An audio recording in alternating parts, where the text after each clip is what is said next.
one presentation, I just kind of took some of the data that came out of the universities and then some of the observations I've had over the last 12 years since I've been in Florida.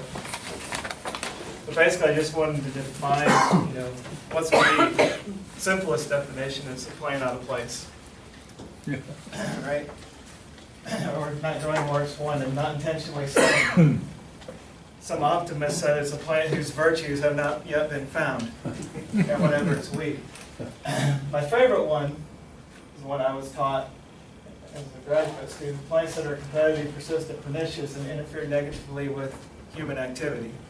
So we're dealing with these weeds that are impacting our pastures, and so that's really what we're after. All right, so next two slides, and I've been using this one quite a bit over the last 2 years because I tell everybody that if this doesn't get you excited about weed control, nothing ever will. Okay? So this is some work that was done at the University of Missouri several years ago now, but it's still very relevant, and it really shows what happens when you manage weeds in a pasture. So what they did is they had GPS collars on cattle. And every time that cow would go down and graze, it would record that point. So that's what all these points are scattered throughout here. And they divided the pasture in half. So this ended up being the treated side, this ended up being the untreated side. So this is before treatment. So there's still weeds all throughout that entire pasture. Okay? Now, they go in and treat. So before treatment, they're using the entire pasture pretty much evenly. You go out and treat, and you can see that they're using about, this side of the pasture about 73% of the time, this side of the pasture about 28% of the time. That's dramatic. Big deal. That really shows that once you get those weeds out of there, they really start using that pasture more effectively. All right? So, there's two things going on, and I wish I would have included a couple more pictures as I was thinking about this. There's two things going on. So, not only do you have the weeds no longer here, but you have the weeds here competing with your forage, but there's other things going on as well. Think about thistle, think about dog fennel, think about tropical soda apple. Maybe not so much dog fennel. But when it gets big, you can definitely see this occurring in a pasture. Thistles have spines, tropical soda apple has spines. No animal wants to go up and graze right up against that plant.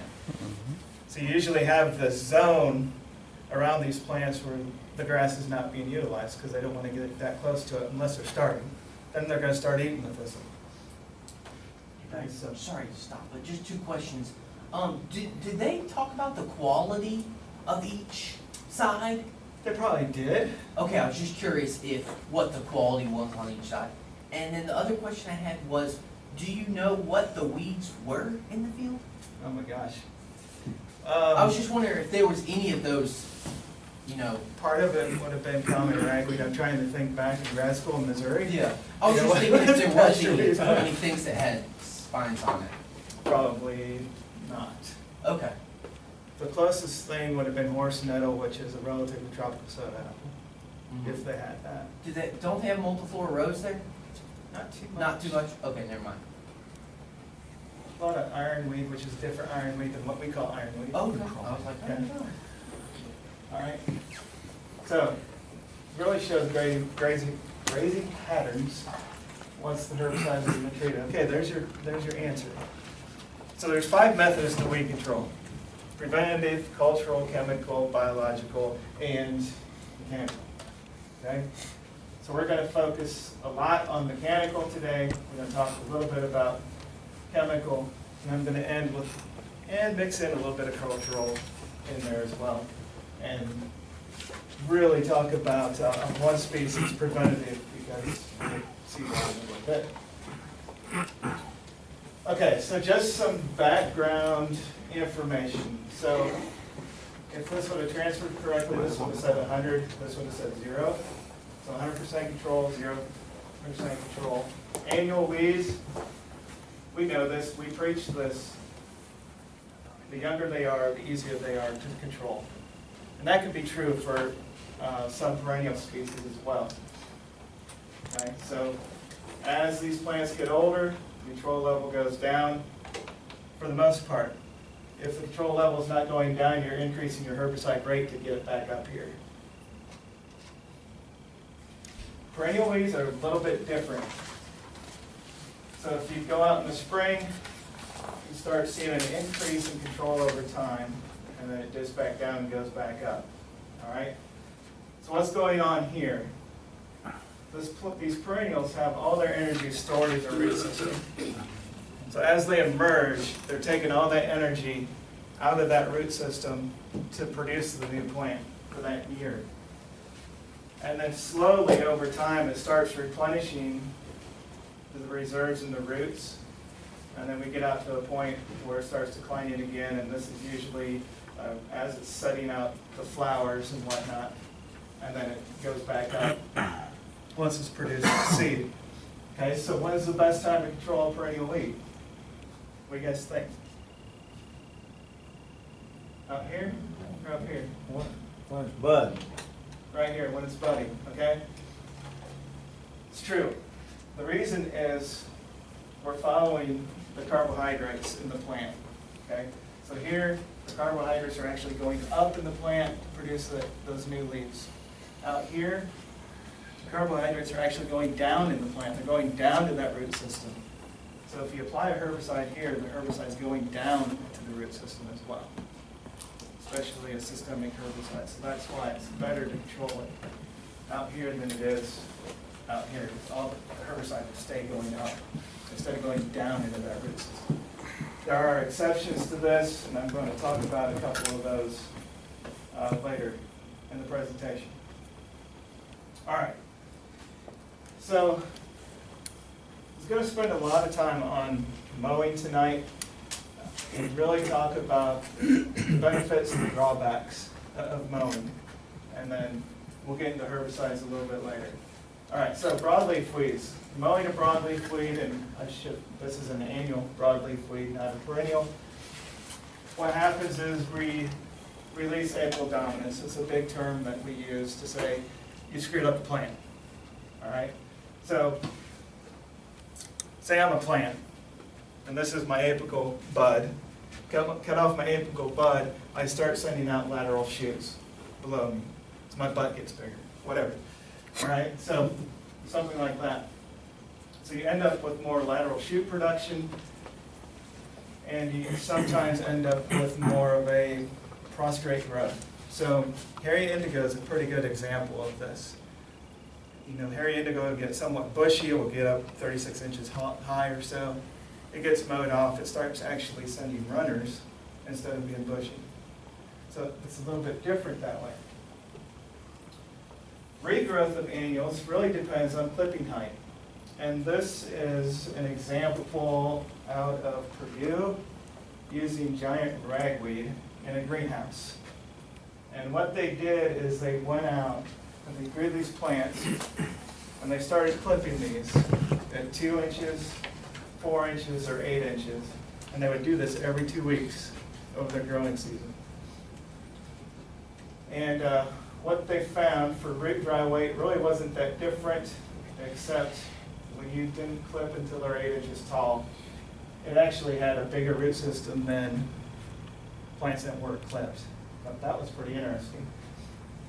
So this is putting a lot of resources into that root system to keep regenerating that plant. Okay. Leaf dry weight really wasn't that different, but it was reduced to 80% or both or less of the untreated.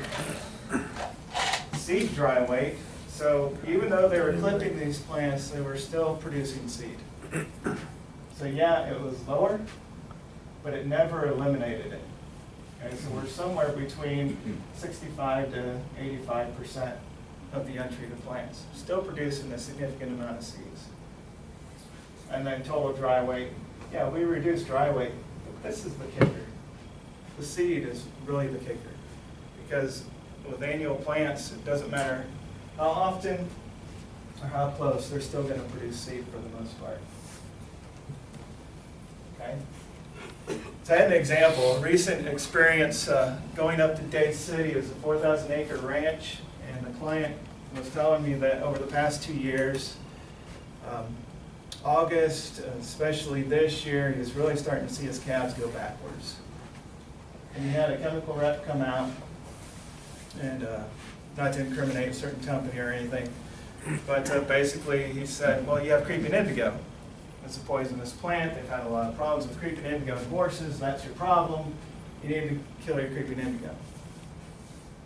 And he was talking to me on the phone. I was like, I really don't think you have creeping indigo. I said, I would be shocked if you have creeping indigos because I've never seen creeping indigo highly infesting pastures. Especially when he said this is happening over the entire 4,000 acres. Like, this is a lot of creeping indigo if that's true. So I went up there and looked at it. So what we found were these two coffee weeds, and that really got bleached out, but sickle pod and coffee senna. They were in every single pasture. Every single pasture, and they are toxic. And what was interesting to me is he told me, well, I just mow it every 4 to 6 weeks because the mower's free. I was like, oh, the mower's free. Yeah, okay. The diesel isn't, neither is your employee. But if we went out there and looked around, there were several plants that were 8 inches tall that had seed pods on them. So we mowed them off. They repeatedly mowed them. They were spreading seed, and we were getting new plants and new seed formed within a 6-week period. That was pretty amazing to me. So I told him, get your mower, get your tractor, go park it in the barn. Call an applicator, and let's start spraying some herbicide. And I gave him 2 options. Let's focus on this year, go out with 24 ounces, and then next year you can come back in June with another 24 ounces, or we can split it and do a 16 ounce per acre rate in June and come back in July, late July, early August with another 16 ounces. The reason I said that is because these 2 species are extremely sensitive to that herbicide. It doesn't take a lot to kill those. So, but this was an amazing location. There's no way the calves could not have grazed these 2 species in some of the pastures. It was that thick. All because of repeated mowing and mismowing. And that was Bahia grass. And that was Bahia grass. Okay. All right, grasses. Again, we have some issues with April dominance, so we end up basically increasing the number of tillers, which is great if you're looking at forages, but bad if you're looking at a nasty weed. Okay? But clipping height doesn't always matter. Just like the broadleaf weeds, in some cases it changes the growth pattern of the plant. And this is an example here of crabgrass. So again, increasing their clipping height, we get more root dry matter. Leaf dry matter really wasn't that exciting either. Panicle dry weight, they didn't weigh seeds. I was a little disappointed by that, but they just weighed the panicles, and somewhere between 65 up to 110% of the untreated with plants that were not clipped. So large crabgrass really has the capability of producing a lot of seed heads as it becomes more of a prostrate growing plant. Okay. All right, so going from annuals to perennials, 1 mowing, typically not enough, typically. So as Chris informed me earlier, that means it depends, right? So it's going to be species and timing dependent for some species. But if we think about weeds like dog fennel, we know it flowers and starts setting seed November, early December, sometimes earlier, further north you go. We can get that timing out there and reduce the amount of seed that's produced so we're not blowing seed all over our pasture. So that can be a positive. We also look at simple versus creeping perennials. Okay, so simple perennial, dog fennel's pretty close in that category. Its root system grows about 12, 16 inches away from the base of the plant. Other ones would be like common pokeweed is one. Don't see that too often in the pastures. Normally see it around the woods margins or fence rows. But mowing those several times over the course of the year, you will really start depleting that taproot and the reserves that are there. Then you get into species like this one, and this is one that we thankfully don't have, but a good example or close, I'm not going to say relative, but similar situation, this could happen with coconut grass. Okay, so they planted a 6-inch piece of the creeping root system, let it grow for 2 years, and this is the amount of the creeping root system that had grown. Okay, so you can mow this as much as you want, and you see how much biomass is below ground to keep those plants regenerating. But they have found, even though they have this capability, they have found with that species, about 4 mowings per year for about 2 to 3 years will deplete that stand pretty significantly. But as we'll see in a little bit, the cost of that is really going to be much higher than what a herbicide application would be. All right, so dog fennel as an example. We can prevent seed production by mowing August or later. It seems like once we get into that August time frame, people go out and start mowing their pastures. The dog fennel really doesn't come back all that well for the rest of the growing season. But the next spring is when you typically see it happen. I put this up here to see if anybody would bite on this. Yes, Chris? The full moon that's in August, you mow after the full moon in August? That's what I do. So, I've heard exactly what Chris just said. Yeah. I've heard that several times, but I've also heard new moon. You said new moon or full moon? You told me full moon. See? I've also heard new moon. Well, it's after the light is reducing. My dad's always says you mow it after full moon and then it don't have the moonlight as far as the growth. That don't affect it. That don't make any sense. He told me the It's only the 12, you can just see it more than full moon. My dad said if you plant the corn on the wrong side, you'll have stalks 10 feet tall. And if you plant it right, it's gonna get, and then the ears will be like that. One day when I have nothing else to do, I'm You gonna try that? You gonna plant some and see? That's the way the old farmers are. Is, I mean, they do Yeah, that's everything a lot by of the moon sign, as Yeah. to like potatoes and all that. And dig a hole on the growing of the Yeah, moon and on I've seen. the. And you have too much dirt. There you go. You got to hold it off. Always cut your hair on the growing of the moon, so your hair will grow. It never worked for me. I'm saying, if I'm educating you, Brent. Now, what I was gonna say is about mowing dog fennels is, I've seen where people have mowed dog fennels and they think they got them under control, but all they do is tend to make the roots grow more and bigger underneath. And I call that a perennial dog fennel because it's bigger and bigger and it comes right back up again. Yeah, And I've seen it over the years do it, just keep doing it, you know, and you never get rid of it. yeah. I wish I would have included another picture now that you brought that up. But one of the first dog fennel experiments I did, well, we can't really control these with Weed Master. So I said, okay, that's fine. So I go out there and I'm walking around and I see these stumps of dog fennel that are this big. So no wonder you can't control them. Because they've been mowing them repeatedly, just Well, like you said. More than a few years ago, when Dow first came down with their products about dog fennels, they kept saying, you know, you can use a pint of this or you can use it and control them. I said, we can't control them. Why? I said, we got perennial dog fennels. They thought I was crazy. Yeah. They're used to having dog fennels emerge every year because they're killed in the cold. They come up new with one stem. We have some that got, like you said, a trunk this big. It's like trying to kill a tree. So they had to come back and increase their rate on Right. the material to be able to control what we have down here. That was when Forefront first came out. That's exactly right. Yeah. I couldn't think of the name of it. That's I exactly the remember. product. So, just to follow that up, I always tell my colleagues in the rest of the southeast United States that our dog fed are much harder to control in Florida than it is for them. And they really didn't, okay, whatever.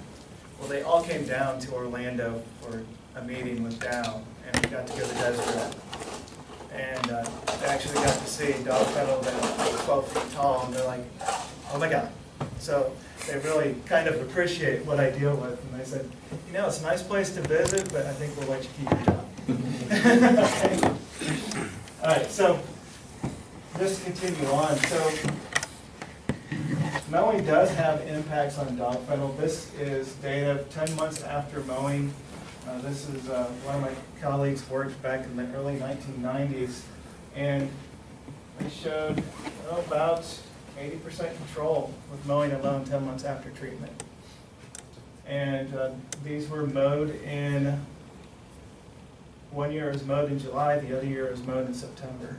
So I think you probably didn't see that much regrowth because it really wasn't in the meat of the next growing season at 10 months after the mowing. All right, so smut grass. Now, this is data from the 1950s that I pulled out of Dr. Hodge's archives when he was working on smut grass back then. And what they did was 4 mowing treatments where they mowed either once, 2, 3, or 4 times weekly. And they measured a number of plants before the mowing started and then after the mowing started. And basically you see one mowing, they saw a 35% reduction in the number of plants, 2 mowings, about a 8% reduction, basically no reduction, and then about a 12% reduction. So what's this tell us? What was that? You have to mow it every week. You have to mow it every week. What else? Well, if you mow it now and it comes back fairly fresh, the cattle will eat some of that off. Yes, I'm gonna They'll talk work about on it that. too, so that kind of helps the mowing situation. Right. Okay. We're not controlling anything by mowing smut grass, basically is what my take home point. The only thing we're kind of doing is reducing, if you just look at these bars, we're reducing the width of those clumps. But what's interesting to me is this is in inches. We're looking at 3-inch clumps, 10-inch clumps, 5-inch, 6-inch. We're dealing with clumps that are 12 to 14 inches now because it's a slightly different species. All right. This one we don't see on that much anymore. Every once in a while we'll come across it, but the giant smut grass has primarily taken its place. All right, forage quality, and this is where we're going to get into this a little bit, Barney. If you burn your pastures, and not your neighbors, Charlie, if you burn your pastures,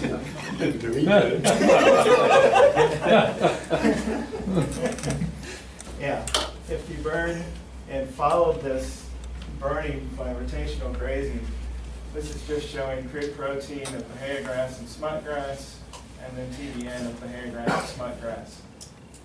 They're not that different. No. Okay?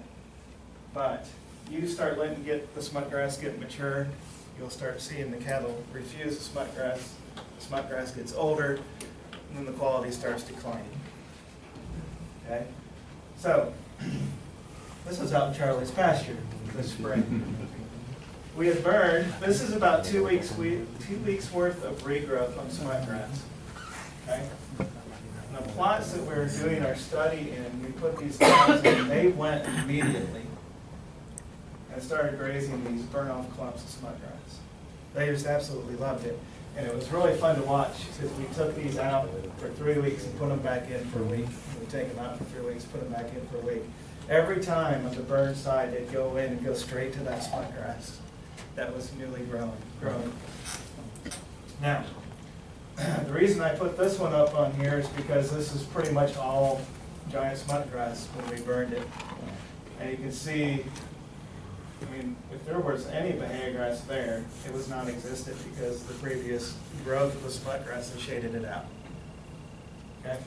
Now, come back a few weeks later, in these same areas, you start seeing this Bahia grass come back in, and the cattle are actually keeping this down pretty well throughout the whole summer, and we weren't even rotationally grazing that side. They were just staying on that side of the pasture. So I thought this was pretty neat and kind of exciting, but what we're actually trying to do with this is deplete the energy reserves of the smut grass root system by grazing it every 3 weeks, so we could use less herbicide. That's what I was gonna ask you, that's the thing. Once you do that, how can you take care with herbicide and get rid of it? A lot easier? I mean, is it, I would think so, I'm just speculating. My brain tells me yes, but my data's telling me I no. know, I've seen it. Yeah. Unfortunately. You think it would work better because you got more tender grass, Yeah. the plant trying to replenish itself, so it's picking up product, so, you know. We also had a grower up in Cocoa do the same thing for us. We'd gone up and burned part of his pasture, and he had a spot where he rotationally grazed, he had a spot that he continuously grazed. And where he continuously grazed, control doesn't look very good at all. Wow. But they're also in an extreme drought. And when we went up to treat, it was about 4 days after they had received rainfall. And the stuff had grown about 6 inches in 4 days. So didn't really seem to respond very well. And I don't know if it's because of the pre-existing environmental conditions or what. Now this has been years ago, we did some work on that, we burnt the grass off like that, and when it came back about this tall, we used a wick applicator with Roundup, and we killed the stew out of it. Right. And we talked about this like a couple nights ago, but you had to go back 2 sides to it to get it done, but it got it. Yes. Because all the new growth in the plant, I think. Yeah, I agree with that. Okay. Is it better out here? No, it looks terrible. Sorry, I didn't mean to. All right, so a few years ago I had a producer up in Polk County that I knew had burned his Kogan grass because it's mine ground. So he had burned his Kogan grass, and he let us come in every week and start sampling for creep protein. And very much like smut grass, once it starts getting some age on it, the creep protein starts dropping dramatically. But even more so with Kogan grass, pretty similar to Bahia when we start out, but then by week 10 you're down around 4%. So, but when you get out to week 10, they're not going to eat it anyway. But they will consume it pretty readily up here 2 to 3 weeks after burning. Okay, so I said I was going to talk a lot about mowing, but I talked about burning for a little bit, basically because I have data on burning and young tissue of Kogan grass and smut grass. So, what are the benefits of mowing? We can increase the forage quality of rank grasses. This is true for Bahia grass, this is true for smut grass, and this is true for Kogan grass. Okay? This is a table I took out of a paper out of Texas. They were mowing 14 days or 28 days, 42 or 56 days.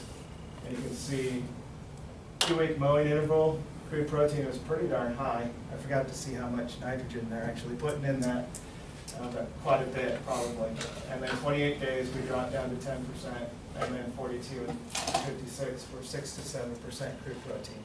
It's kind of what we'd expect. So mowing would actually bring these values back up under a fairly decent fertility regime. But can you afford to mow it every 14 days? Well, that's the thing. And I But wonder what diesel, the man, I quantity said was. diesel was a big factor a while ago, so. The You know, you'd quantity think- on the Bahia grass, I believe, Chris, I'd have to go back and double check, but surprisingly, this was yielding just as well as this was.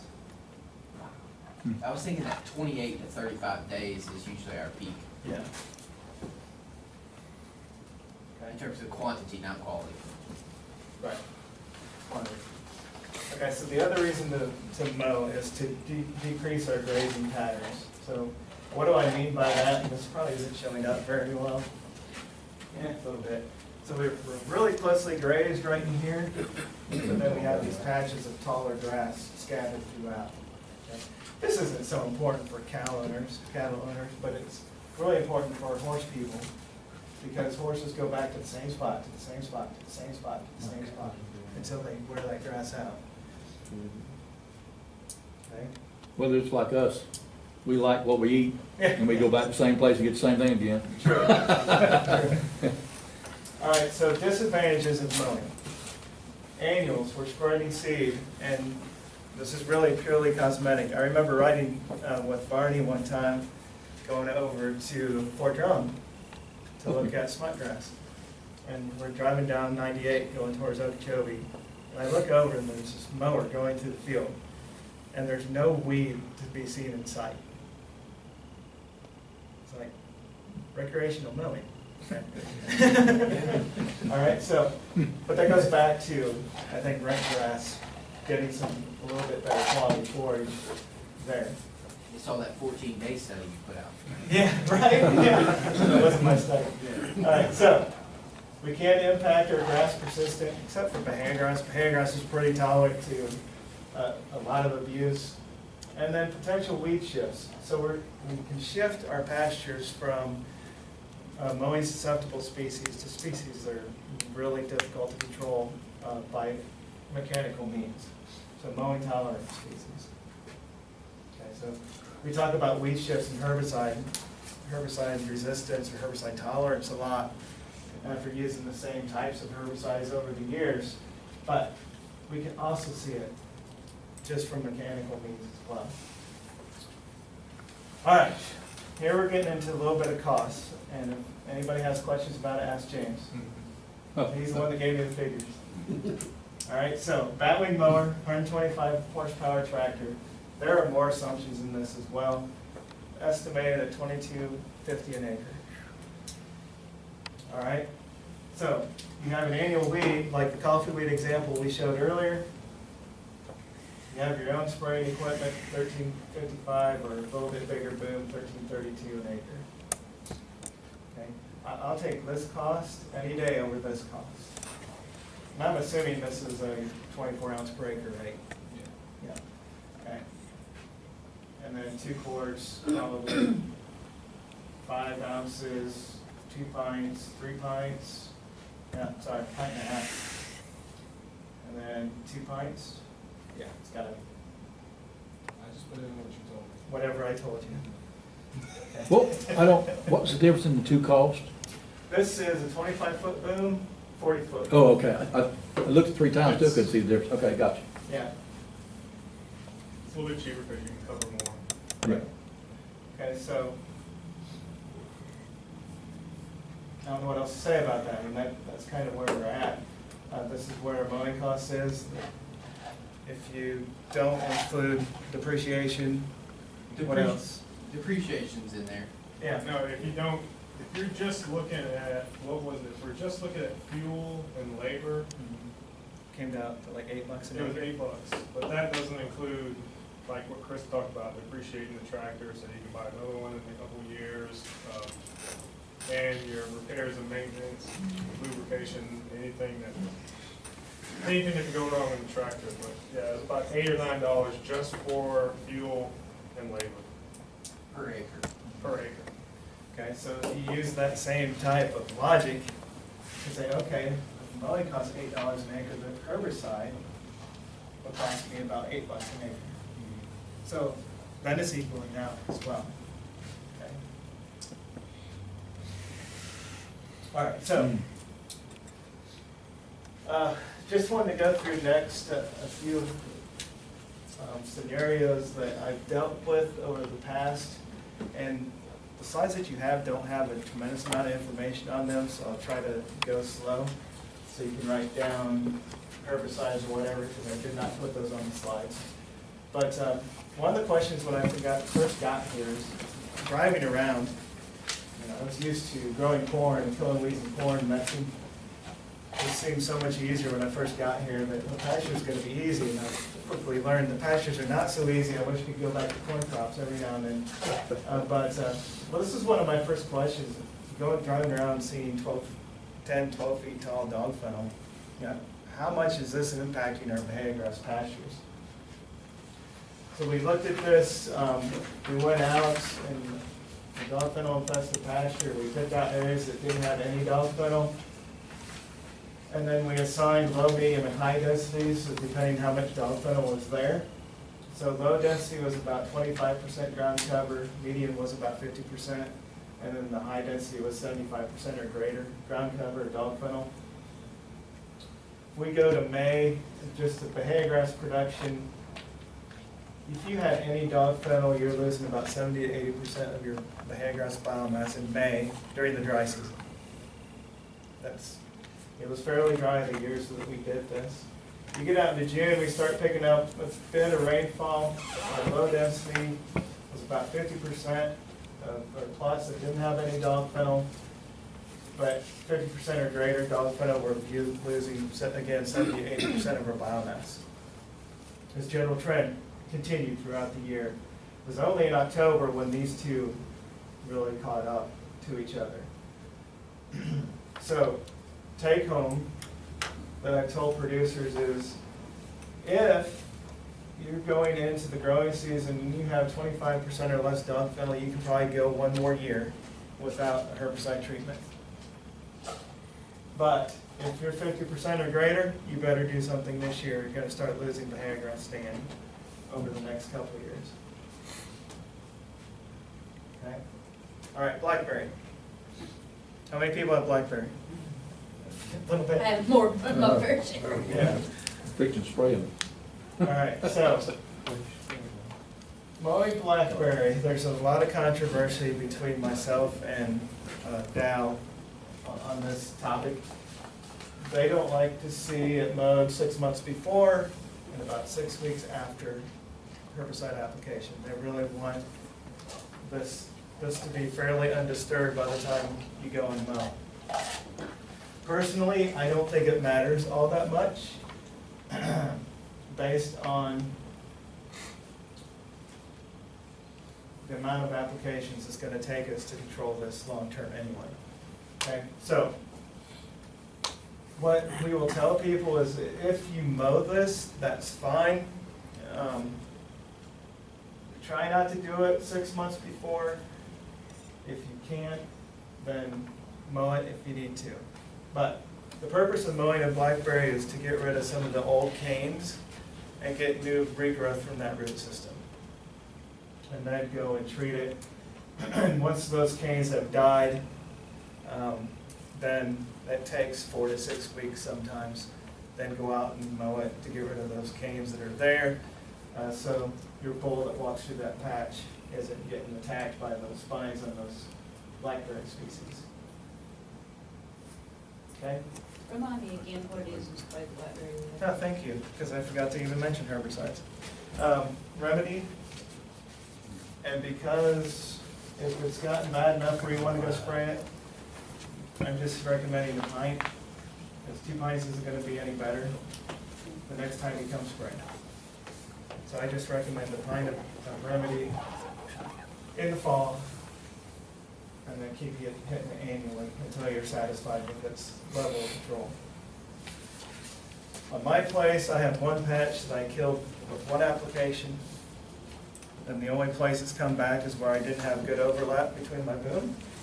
The sprayer will make you realize how bad of a sprayer you are.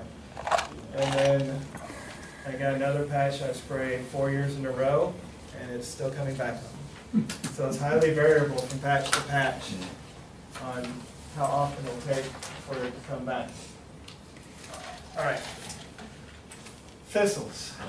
This is Natal's thistle. This is the one that gets 10 feet tall in the spring. All right. Put a mower on this bad boy right here. What happens to it? She's up a bunch more. Sometimes. Well, actually, this one isn't even bolting yet, so it's still flat on the ground. The mower's not even touching it. Okay. What happens when you mow this one? Exactly what you You said. clip it off, but you can- Sometimes you flip it off, and it amazes me. I never expected it from this because most thistles up north don't do this.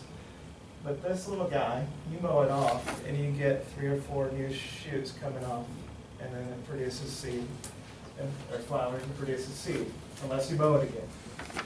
I saw one ranch in Arcadia mow a pasture 3 times in the spring because this kept coming back.